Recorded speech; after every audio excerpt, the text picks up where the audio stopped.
Today's special guest is Rachelle Welling. She's a photographer and business mentor, wife and mother. She quit her 9 to 5 when her son was only 10 months old to start her photography business. And I've had the pleasure of working with her. She did our beautiful maternity and newborn photos. And it has been so awesome to see her photography business continue to grow and flourish.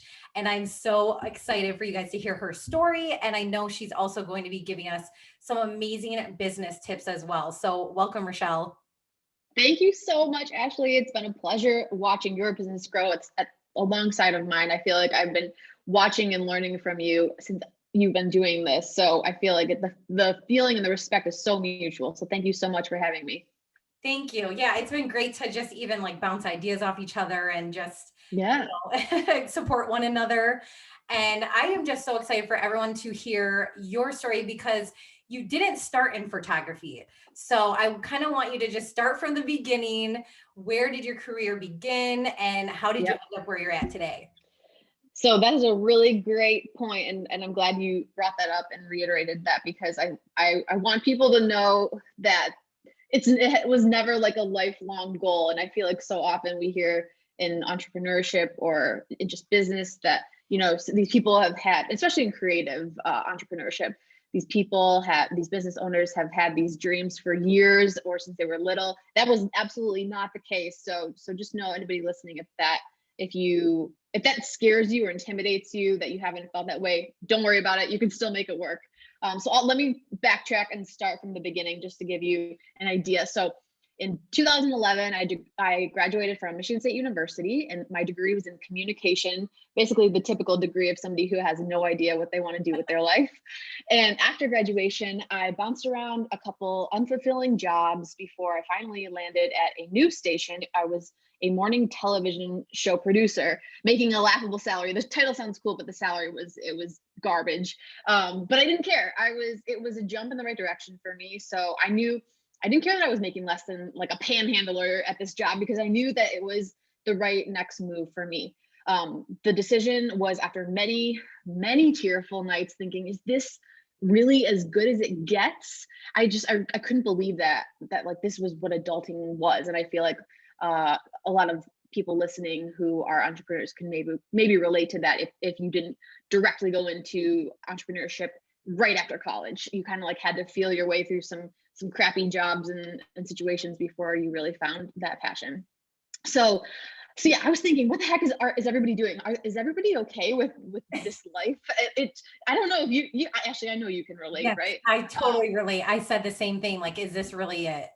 Yeah. And is everyone okay with it? I couldn't believe it. And then, so finally that thought like of staying and having this be my career for the rest of my life made me want to jump off a cliff. I mean, I cried into many bottles of wine, which I do not recommend. But it was necessary. It was necessary for the growth at the time. Young 20s had to learn that hard lesson. But yeah, after that, I did a year at that news station job, and then I decided it's time for something else. I was ready to move back home and figure out what that next move was. So I was in Lansing at the time. Really lonely, to be honest. It was a weird point in my life. But so I didn't just find another job. I decided, I need to just do something crazy. I decided to travel. I booked a one-way ticket to Greece and then a return ticket from New Zealand so it was July to November. And I traveled through 11 countries in total, saw some cool places, met some cool people. I learned a ton about myself.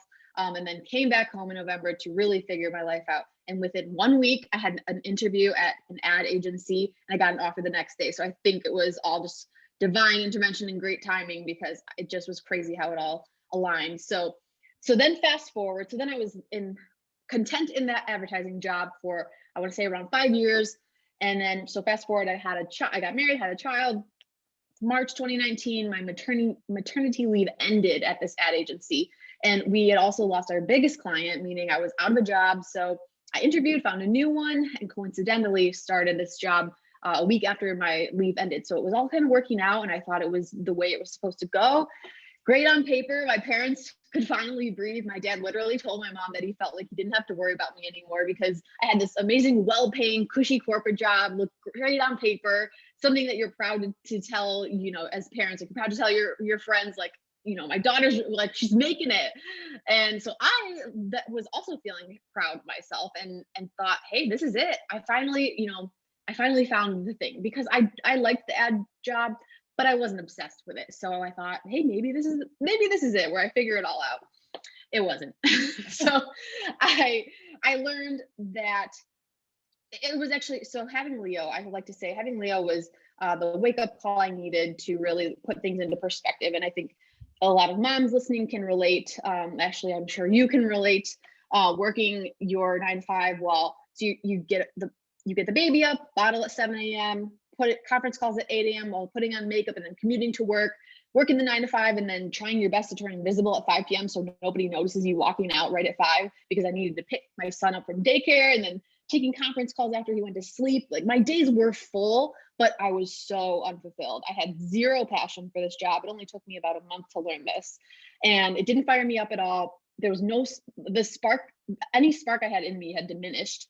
So that's when I knew something had to change. So I'd like to say that it was because of having Leo that led me to make this big leap to start my own photography business, or at least led me to come to this conclusion a lot quicker than I would have if I still would have been at that agency job, a job I liked, but I wasn't obsessed with. So when I was at my desk job, I sat down, I quieted my mind. This is kind of, so for anybody wondering how the heck did I get there, right? From learning a month that it wasn't right for me, and then a couple of months later, totally like quitting. It was all in that quick span of time. So I want to help paint a picture to realize how I figured it out. So I would literally just steal 5 minutes of time in between meetings. I would go to a empty office room or someplace that I could just be alone for 5 minutes. I would just sit down and honestly just quiet my mind. Like, you could kind of consider it maybe like a meditation, but I just was starting to envision what my ideal life would look like, because life was so crazy that I had very little time to even imagine what that might look like for me. So I just meditated on it, and seriously, that's it. So spoiler alert, my ideal life wasn't in that corporate job where I felt suffocated. I learned that I did still want to work instead of just being instead of being a stay-at-home mom, but I had to do work that I was passionate about. That was a non-negotiable for me. So it had to be flexible so I could spend more time with my son and create that work while he was napping. It had to be on my terms. And then I realized that it's really freaking important to me that I have the flexibility to go like on a walk or a run at 2 p.m. on a random Tuesday, just for the hell of it, just because I want to, which, spoiler alert, this kind of job and flexibility doesn't exist in today's society, at least not yet. So I just don't think moms really get the support needed yet from most employers. So I don't know. I just decided to create it for myself. That's the long-winded answer of how I got from college to now. Yeah, well, I'm so glad you shared all of it, because I think that a lot of people will think that it's, just happens overnight. You just decide one day and that's it, but it's a journey. And I think Yes. your story shows that you didn't really figure out what you wanted to do or your ideal life until you got to a point where, like you said, having your son, I think I relate to that too. I think even for me, it was like even before getting pregnant, thinking about the future life that I wanted for my daughter or son, whoever, whatever I had, to be like. And for you, it was like you were at that point where, like, that fork in the road, and you were unfulfilled on this, like you said, quote unquote, good on paper job that everyone would think would be amazing, but you got there and you're like, this is not the ideal life that I want. This is not where I want to be. And so I think what's most amazing about that is that you didn't take much time to take action. You didn't sit in that job for a year, 2 years, miserable, afraid. I'm sure you were afraid, but you didn't let that fear stop you. So I would love to hear what was like the scariest part about taking that leap from corporate to starting your own business. This is a great question. So good point, because I didn't always know how. Obviously I didn't know like what the steps were going to be like, but I just knew that I could. And it sounds kind of silly to say that, but that belief, it stemmed from years of self growth. making a point to work on my personal development, strengthening my creative muscles, shifting my mindset from scarcity to abundance, which I was not born with an abundant mindset. It's something I've worked on and I'm still working on. So what I've learned is that scarcity says you're a victim, but abundance says you're in the driver's seat. That scarcity feeling is, it's feeling confused and narrow in your thinking and only focusing on what's not working. But abundance is feeling clarity and being adaptable and having a non-judgmental beginner's mindset. And so that is something that took about 5 years from when I really started kind of like the digging into the personal development world, to start implementing the whole abundant mindset in my life. Because me 3 years before that would have never done that. I would have wallowed and stayed in that job, like you had said, way longer. But I think it was slowly building those confidence muscles, because none of us are born with confidence. It's like learned, and it's like a muscle, and you need to flex it and grow it and like nurture it. And it's not just, somebody doesn't just come out of the womb super confident. They've worked at it. So I had to learn that was a thing, like I could be that type of person if I worked at it. Yeah, the scarcity versus abundance mindset. I think everyone needs to hear that, because I think most of us have that scarcity mindset, whether it is learned or how we grew up, or Yeah. just, I don't even know, it's a society. Yeah. So I think working on that abundance mindset is definitely key. And like you said, if you wouldn't have done that, that work beforehand, you wouldn't have Yeah. taken that leap to start your own business. And so I think that's testament to personal development. And I know I've always seen you listening to books, listening to podcasts and whatnot for years. I've seen you post about that. So I know you're doing that work, and it really does help. Yeah. And one other thing I forgot to add. So when you were saying, what was some of the biggest challenges and scariest parts? So I before so when I was in that advertising job, I got certified in a yoga teacher training program, and I literally thought that was going to be my like my next move, right? So I was like, this is it, I'm going to do this full time. And then it wasn't, like, it totally wasn't. I still have it as a passion, but I thought I was going to be like leaving my job and being a full-time yoga teacher. That wasn't the case. So then I started a graphic design side hustle, and I thought, okay, now this is it. And then it wasn't. So I think like not being afraid to pivot and try new things was a very good kind of just like actual like learning. What am I trying to say here? Like learning grit in the real time, right? I And think, being okay with things not being it. You gotta like yes. find it. You got to find out what you really like and what you don't like. Right. I think you figure out, the more things you try, the more you know Yeah. what you really like and what you don't, what you love and what you're okay with.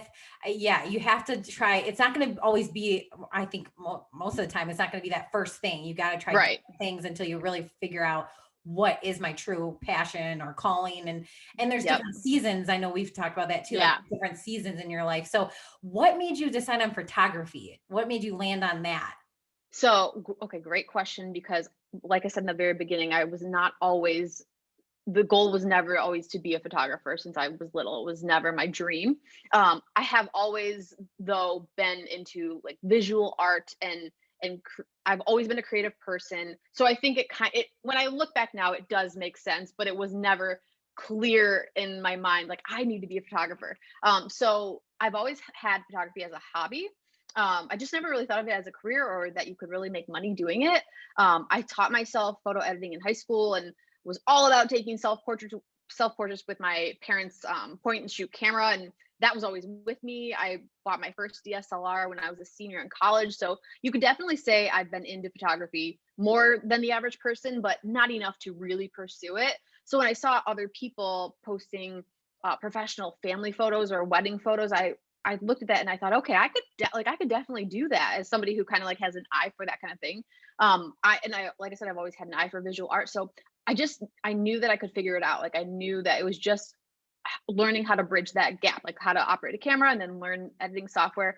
And as you know, I know you utilize tons of free resources on YouTube and just there's so much free stuff out there for people who are just trying to dabble and at least see if like maybe this is the next right thing. That's how I did it. I got really scrappy and lots of YouTube. Yeah, I mean, that's how I started this podcast. There's so much free information out there Yeah. for everyone to at least start and see Yeah, if it's what they want to do. There's exactly. any idea that comes into your head, you can run with that and see where it takes you. Yep. So I Yep. think that's a great point, and I think a lot of people don't realize what kind of knowledge is at their fingertips every single day. Yep. Exactly. So yeah, what's been the most challenging part about being your own business owner? Because I think that's a big one that people I think also it might hesitate them to start a business because they're worried about Yeah. how complicated it is and whatnot. So I'd love to hear what's been the most challenging being a business owner versus a career in a corporate America, where it's more like, Yep. you get this is what you do. Your boss tells you Yeah. this and that. You follow directions. You get your paycheck. You leave. Yes. Okay. So I have learned more in these past 2 years as a business owner than I have ever at previous jobs. I've learned that being and operating your own side hustle or small business is literally like getting your real life MBA. You have to learn how to file for an LLC, learn how to use a CRM, figure out QuickBooks, teach yourself how to run a paid social ad, get comfortable with selling yourself at networking events. All these things don't usually come naturally or are not learned in school. And so I love to say that it literally feels like getting your real life MBA. So it's in the sense that I've learned the most. It also has been the most challenging for those exact same reasons. It basically forces you to grow in multiple areas because you're wearing so many hats. I'm the sales team. I am the creative team. I am the marketing director. I do the finance and the bookkeeping. I do it all. At least in the beginning. I know many people eventually like outsource certain things, but right in the beginning, you are wearing so many hats. So there are so many curveballs thrown and things that you have no idea how to do, and you just have to figure it out on your own. So one of the biggest, I mean, that is certainly has been the most challenging. But I will say also maybe the most rewarding, just because it really forces you to get scrappy, and just like they're lessons that you learn from going out and doing them rather than reading about it in a textbook. And on the opposite side, though, what I think has been the best part is, and maybe intriguing to others, is the flexibility. Hands down is the best part for me. I get to create my own schedule. I get to say no when I want to or yes when I want to. So if that is enticing to anybody, I say run with it and do it. One other thing I do want to mention, I have found that a lot of entrepreneurs also have like certain tendencies with ADHD, and I was diagnosed in my later like adult years. And so if anybody's listening and is interested in entrepreneurship and also has ADHD, it's so crazy to me because there's a statistic out there that I want to say like 800%. It's great. I'm that's an I've been exaggerated number, learning more about that but actually. it's crazy how I don't know, maybe it's 80% of business owners have ADHD, but you can Google it and find Very out, but high. it's just, Yes. it's crazy. It's like the amount it's staggering. So if anybody is curious about that, I learned that after becoming a business owner. But it's just wild, I think, how certain people's brains work and really turn on when you are forced with these kinds of challenges as an entrepreneur. Because when I was faced with certain like similar type of challenges under a management role in corporate America, I didn't feel I thrived as much as I do now when I have like the freedom to kind of like figure it out for myself. So if anybody can like relate to that, I feel like entrepreneurship is totally the way to go. I couldn't agree more because yes, it is so challenging when you're trying to figure it out on your own, when you're wearing all the hats, when you have so much responsibility on you. But again, the flexibility is huge. It's so worth it. And then also, I think what you said really resonated with me about thriving in this environment versus management Yeah. and whatnot. And I think it's just the freedom Yeah. like being the creative director, like being able Yeah. to create everything yourself and call the shots. and Yeah. and I think yeah, the ADHD and ADD, I've been learning more about that too. I don't know if I have it, but I'm now wondering if I do. Yeah. I know, Billy, my husband, Yeah. Yeah. Yeah. he has it, and it makes Yeah. total sense now. Right. Right. And I keep seeing it. Shalene Johnson, Yes. she talks a ton about like research based Yes. info if you guys ever want to And check. Angie Lee, anybody who listens to her, she has ADHD. It's just crazy when you start Yes. putting it all together. Yes, definitely. So I know that you also mentor other photographers in their photography business and whatnot. So I'd love to hear more about how you do that, what you do with that. Yeah. So once I really understood my camera and editing and how to run the business, and I was kind of in a good flow, I also realized simultaneously I had a huge passion for helping others who were also interested in building their own photography businesses or even just creative entrepreneurship, think like side hustles. I just loved teaching people. And also I really wanted people to feel like this was accessible to them, that I wasn't like I didn't have some kind of like secret sauce to do it. It was just like a lot of, finding it out on my own and researching and grit and just like YouTubing, like I had said. So I wanted other people to understand that if they really wanted to do this, I felt that they could. So to kind of like help them grow and offer them my like what worked, and I love to share during mentor sessions what didn't work, because I That's feel like it's saving steps for people who so they don't make the same mistakes and waste nice. time and money. So I offer mentor sessions ranging from somebody who has like a photography side hustle and wants to take it full time to a mom who just wants to learn how to operate her nice camera better to take better photos of her kids. So it's a wide variety. But I just have found that like teaching and helping people grow, get to the next step has been a huge passion of mine. I love that because I think that's how all of us have learned where, anyone who's leading a business, you've Yeah. learned from people that have been there before you, that are ahead of you, because success leaves clues. And I think to find some success in your business and then pour it into others and help them, I think what you said about telling them what didn't work, that's, not everyone does that. Not everyone Yeah. everyone likes to position themselves as the expert and this is what works and this is the way, but also sharing what Yeah. didn't work, I think, is even more valuable. So that's awesome. I love that. Thank you. What advice would you give to someone who wants to start in the photography business? Like, is there any specific to that industry? Because I know that is, Yeah. obviously everyone uses photographers. I absolutely love photography. I will pay Yep. whatever it takes to get some good photos. I actually need to get some new photos soon. Yeah. Yeah. Yeah. And so I think, I mean, people are getting married, having kids, they need branding sessions, all Yeah. different things. So what advice would you give to someone who wants to start a business like yours? I would say you have to start getting comfortable with being uncomfortable and getting used to failure, because so many people want it to look perfect before they start.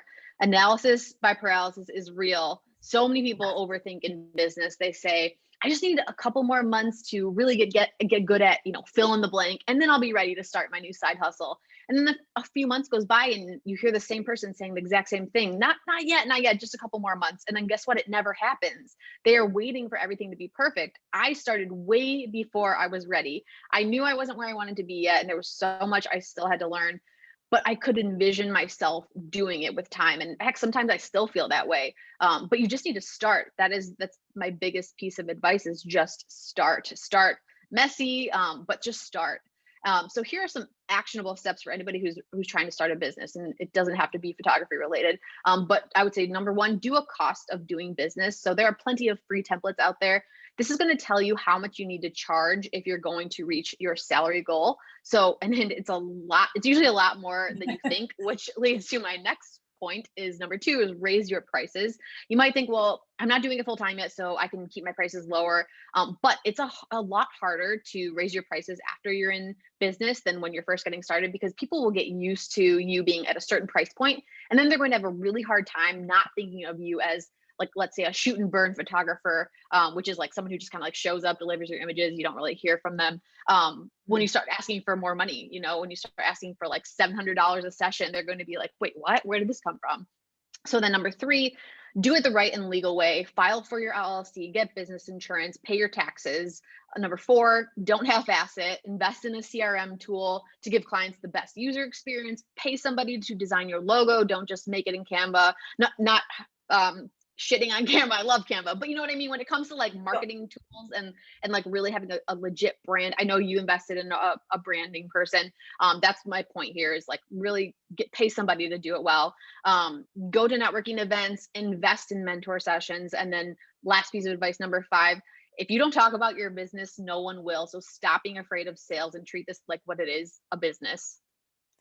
Wow, that was a lot of great information. And honestly, I think, yeah, all of those are great tips that everyone should implement. And I think getting started, if you have to start with Canva, but then Yeah. Mhm. then you got to level up and invest. Yep.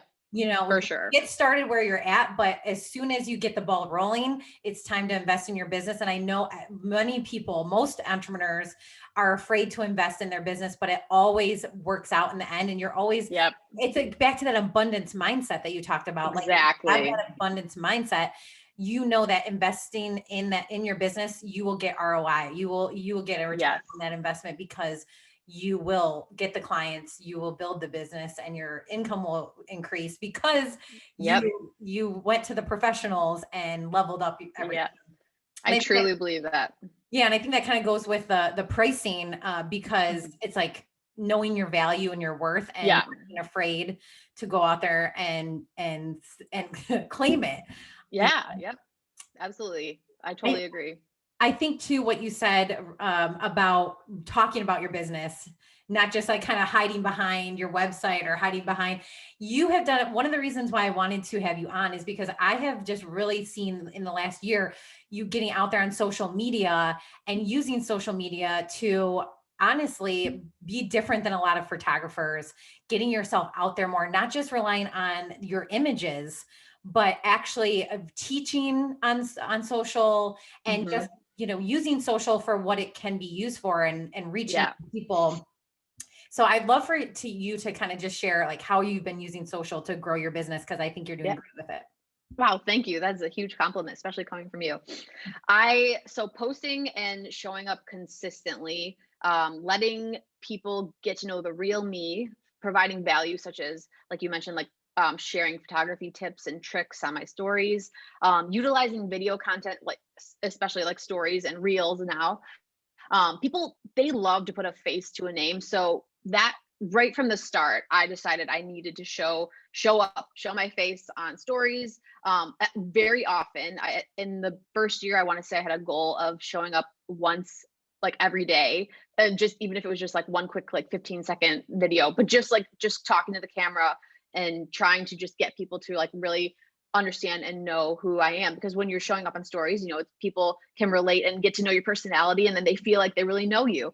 So that was a big deal for me right from the get go. And so it's funny because I'll show up to a session and people will say, that I've never met, I feel like I already know you. And it's all because of Instagram. So one thing I also try to not get hung up on are the numbers. So I'd rather have 100 diehard followers than 10,000 people that could take me or leave me any day. So I know a lot of people get like a little bit not worried, but hung up basically on those numbers and the likes and everything and how many followers you have. I just want to reiterate that it's not necessarily all about that. Just if you're being true to your authentic self and branding yourself in the way that like towards the customers that you want to have as ideal clients, those people are going to find you and they're going to stick around. Yes, I think building those solid relationships with your followers, instead of, yeah, then focusing on, oh, I need 10,000, I need Yeah. 90,000 people to follow me like so and so, Yeah. comparing yourself to other people. When, yeah, I think one thing I heard was like, you want to have raving fans. Yeah, absolutely. And I think you're doing a great job of that. And I think anybody who's trying to build on social media, don't focus on the amount of followers you have. It's building those relationships, and Yep. and having people show up to your session saying, I feel like I already know you, means you're doing that, just that. You're creating those connections. Thank you. Thank you. I appreciate that.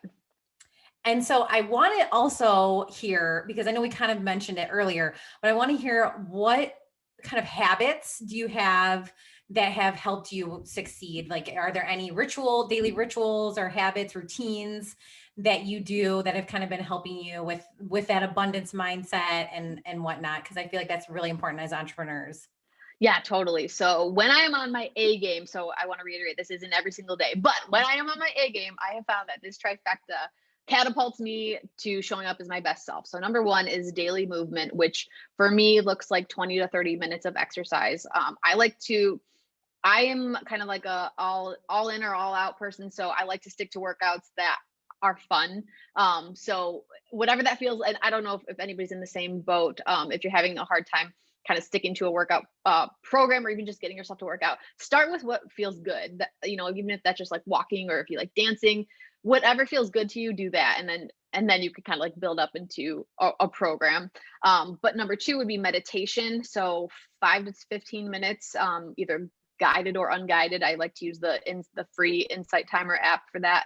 And then number three is journaling. So I write down 3 things that I'm grateful for, 3 affirmations, and then 5 things that I want to get done that day as my like to-do list. Those are great tips. And those are also really easy to implement.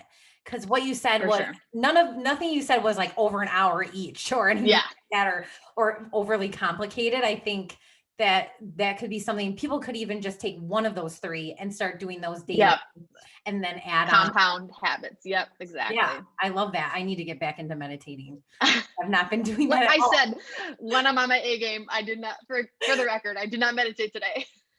Right. I know the A game. Yeah. Keeping it real. We can't be on it 24/7. Yeah. It's Yeah. impossible. Exactly. Imperfection is Yep. goal, right? I mean, we're not, Yep. we try We're to, showing up anyway. right. Exactly. I would love to hear, also just kind of maybe an experience you've had. It doesn't even have to be with your business, but, or it can be, but, something that didn't go as planned, and kind of how you went with that, like what you did to kind of, turn it around, or how you dealt with that. Yeah, so I have a great answer for you. 0 out of 10 would recommend your first full year in business being 2020, the year that we all entered a pandemic. That was literally the first full year of my business for me. So it was a really freaking hard time to be a small business owner. But like we've been talking a lot about the mindset, you can choose to be a victim of your circumstances, or you can take responsibility for how you choose to perceive them. And hold on, because I certainly had my fair share of mini breakdowns. I don't want to make it sound like I didn't. I, especially in like those March, April, 2020 timeframe, Ooh. I cried on the bathroom floor many times, overwhelmed by all of it. But then, and just asking myself all the time, am I really cut out for this? It was just major, major imposter syndrome. But then I got my shit together, did things that I had been putting off, and just repeated it daily. So I think my biggest takeaway from this would just be to show up anyway. I would basically I did online course, like in my free time of when I wasn't crying on the bathroom floor. I would just do small steps to move the needle. Like what's something today that would move the needle tomorrow? So this, for me, this looked like doing an online course, blogging. I sent my first newsletter during the initial pandemic, worked on my SEO for my website, updated my website. I attended virtual networking events. I just decided to start selling presets. So I was just learning how to pivot daily. And that for me was the greatest teacher. And so I can say now I've survived. I know we're still kind of in the midst of it, but like I was really worried financially if I would still be here in 2021. Right. Obviously things have worked out, but it was just learning to pivot and shift when that wasn't in the plan. But I learned so much, and I'm sure you can relate as a business owner too, because it was a wacky year for a lot of us. Oh my gosh. Yeah. How many of us cried on the bathroom floor? Everyone. Yeah. Raise hands. Everyone. Yeah. And I think that's the key to successful entrepreneurs, is always finding another way and seeing what else you can do. There's always something else you can do. Yes. Whether it's even pivoting the business, or pivoting what you're focusing on at the moment. Like you Yep. said, you listed off a bunch of different things that you did during that time. And that's definitely why you're still here, and why you're going to have a successful year this year, with things opening back up and events happening again and whatnot, because you didn't give up and you didn't throw in the towel. And I think any of us who get through this past year, whatever it is, motherhood, business, you realize like you're a lot stronger than you thought. You're a lot more capable. And then the next time a challenge comes our way, because they always do, because that's life, you're going to be ready, and you're going to be able to handle that challenge even better because of last year. Yeah, so true. Yep, preach. So I want to ask you this. I've been asking everyone. This is kind of something I want to everyone to hear, because I know that you're going to have some good advice. If you could go back and tell your 21-year-old self, Oh my goodness. isn't it crazy to be like, okay, we won't say how Yeah. long ago that was, but we're the same age. Oh, Yeah. so glad I'm not 21 anymore. I know, it's so funny. It's like you miss your youth, but at the same time you don't. You're like, Oh yeah. I don't want to be Yeah. 21 again. Yeah. No. Those were some lessons learned. Yeah. So what advice would you give her if you could? Okay, so I would say ask for what you need, whether it's at your current job, you need more flexible hours. The worst that they will say is no, but you never know if you don't ask. And I didn't learn this until my late 20s. And then kind of similarly, I would say set boundaries. So be incredibly intentional with your time. I have to remind myself whenever I say yes to an in-person meeting, that means I'm also saying no to my own time or my family's time. So make sure that it's worth it. And then outsource, which maybe 21-year-olds aren't really worried about this yet, but learning this it's valuable later on. So for example, I loathe cleaning my house. It causes me stress and anxiety, and it takes up time that I'd rather be using elsewhere. So I hired somebody to clean my house, and I'm so much happier because of it. And then number 4, where I would say join a networking group with other like-minded women. So for me, it's really inspiring to me to find somebody who's maybe a couple of steps ahead of me doing what I want to be doing, whether it's, if it were in a corporate setting, or for me now, it's more like an entrepreneurial setting. But for me, it helps because I think, oh, that's what that looks like. Okay, noted. And I get so much motivation from those kinds of women. And then invest. The last one I would say is invest in your growth. So hire a business coach, do a mentor session with somebody who's a few steps ahead of you, or attend an in-person training. I did a weekend business retreat last year, and it just totally shifted my mindset and got me out of the imposter syndrome funk that I was in. So don't underestimate investing in your own growth. Those are really good. Number 1 for me, I need to hire someone to clean my house because I absolutely loathe it as well. It's a game changer. Oh, It's a game changer. that sounds amazing. And also I think, the mentorship, the finding anybody, because I think back to even to my corporate career, I had an awesome boss that kind of mentored me, and I feel like I wouldn't be where I am today if it wasn't for her. So there's always, no matter what field you're in, no matter what job you're in, there's going to be someone ahead of you that you could kind of learn from. Yeah. And then, like you said, I think there's even more out there now to invest in. If there is somebody, if you can't find someone in your job, in your career that you know directly, searching, going out there and finding that person through social media or whatever it is. Absolutely. I think that's super important. So those were really good tips. Thanks. So if somebody wants to work with you, if they want to be mentored by you, if they want beautiful pictures of their wedding or their baby, where can they find you? How can they connect with you and work with you? So my website is www.rachellewelling.com. I know my name isn't the easiest to spell, so let me spell it out for you. RACHELLEWELLING.com. And then my Instagram handle is at Rachelle.Welling. So either of those will point you in the right direction. I would love to follow like-minded business-minded entrepreneurs and women, moms, or even anybody who's like in that corporate mindset and you can kind of relate to my story. Reach out to me. I would love to, you can pick my brain. I'm an open resource and I would love to help you. Yeah, I think that your reels on Instagram are great too. Like they're just so engaging, and they're, especially if you're a photographer, they're great. But even just, I'm not a photographer. I love watching them. I think they're super funny.